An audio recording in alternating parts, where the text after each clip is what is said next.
Hello， 各位小兔崽子，大家晚上好啊！这里是不知名贫困学子。再过2天呢，我就打算回家过大年了啊！大家且看且珍惜。今天要带大家简单来看的呢，就是国产模型啊出品的 AOZ 的配件包啊，一个是巨神装备啊，还有一个是福多德2。顺便呢，我们来看一下新风社的 TR6 这一款产品呢，其实是我难得的冲第一批的国产 HG 啊，因为众所周知啊，这个翻模 HG 啊，第一批问题都比较多，包括这一款新风社的 TR6 在内呢，完全可以说是翻的不咋地，缩胶、水纹、板件肉糊有划痕有杂质啊，可以说是一个不少。这里视频拍出来可能不太明显啊，大家可以去我动态看图片啊，真的是非常垃圾。不过这是第一次国产 HG 翻 AOZ 的产品，哪怕是坨屎啊，也得多买几盒啊，万一它不继续出了怎么办？是不是？有一说一啊，新风社的这个简易支架还原的倒是一点毛病没有，而且也是给了2个啊，跟戴哥一样。拼装过程基本上用不上大力金刚纸，但是胶水呢是一点都少不了的啊，缠缠绵绵嘛。然后因为塑料材质的原因呢，修起水口来比阿戴的要方便，整体刚拼完的时候甚至要比万代还结实一点，因为万代的这一款也是比较松软的嘛。但是塑料耐久呢就不如阿戴坚挺了。万代的 TR6 是一开始就不太硬啊，但是它能保持那个硬度很长一段时间。新风社的这台呢就有点3秒真男人那个意思了啊，基本上是玩一圈下来就有点软了。有一说一呢，其实远看啊没有什么太大的问题啊，但是我这一台啊腰部的装插不到底，老是往左偏啊，这个就很烦。然后30块钱的定价呢，我感觉是钻了2个空子，一个是水贴啊，一个是连接件。AOZ 的水贴市面上比较少啊，之前都是大张的。连接件呢，因为放在网线海兹尔套装里面啊，之前是被卖到了40-50块钱一板。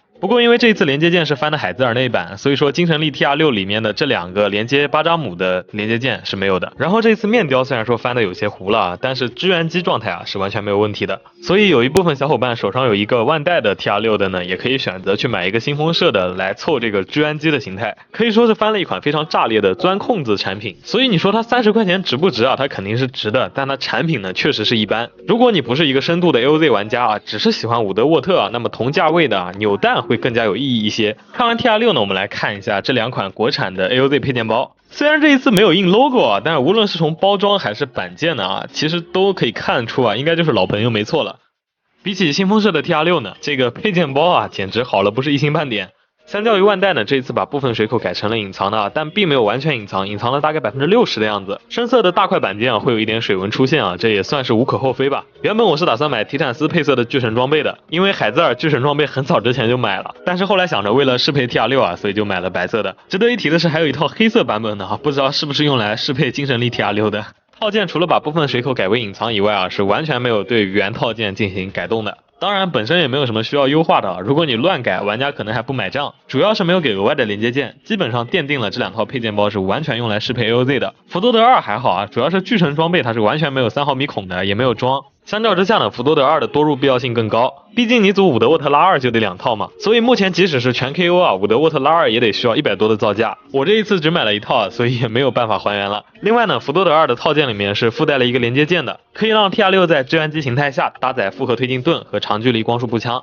然后就是如果你想，你也可以在此基础上搭载2枚绞车炮。这个状态下呢，基本上伍德沃特的肩膀已经吃不消了。如果你还想给它搭载巨神装备啊，那基本上就是上支架的命了。巨神装备这一套的表现也非常好啊，唯一的问题呢就是手臂这个球关容易脱出，但好在没有什么需要握持的武器啊，它也不会平白无故的掉。而且翻的时候啊，这个强化连接件也是有2个的。福多德1不需要补件了，属于是因为海兹尔奥斯拉不在身边啊，所以说这里展示巨臂还是用 TR6 啊，小小的肩膀承载了它不该承载的重量了，属于是。不过让我比较意外的是，组完之后居然还蛮帅的，搭配上绞车炮啊，虽然说把玩起来比较地狱啊，但还是能摆一些 pose 的。那么最后总结一下本款视频出现的3个产品啊，首先是国产的这个 AOZ 配件啊，这2套都是无脑买啊，你有需要你就买，基本上没有太大问题。然后就是新风社的这个 TR6 啊，建议大家能等的就等啊。虽然说目前呢它也是一个非常合适的代餐产品，万代现在200多啊，它20多块钱啊，有一些小毛病也能接受，但我的直觉告诉我后续修模和换色应该都在路上了。然后呢就是建议下次厂家直接翻 GHR2 啊，那个需求量大，一个人得。